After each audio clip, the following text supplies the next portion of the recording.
সকাল থেকেই মানুষের ঢল কিন্তু ঠিক এরকম ছিল। দেশব্যাপী হাজার হাজার মানুষ এখন বিভিন্ন স্থানে তার স্মরণে দাঁড়িয়েছেন এবং তার ব্যতিক্রম হয়নি ঢাকা বিশ্ববিদ্যালয় ক্যাম্পাসে। তার কবর জিয়ারত করতে আমরা এখানে দেখছি মানুষ দুহাত তুলে দোয়া করছেন এবং মানুষ শুধুমাত্র এক নজর তার কবরটি দেখতে কিন্তু বিভিন্ন স্থান থেকে এসেছেন।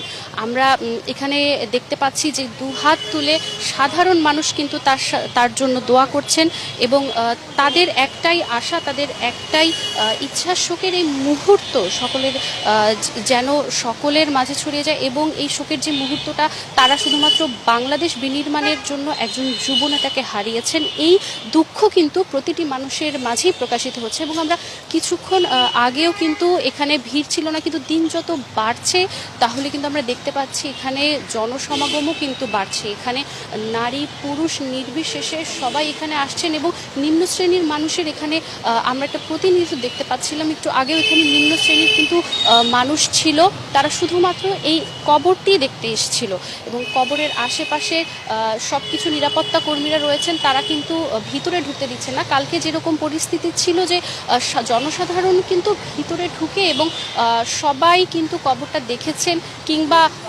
ছুঁয়ে দেখেছেন। হিরন আরো মিনারেল ওয়াটার মাত্র 50 পয়সায় প্রতি লিটার।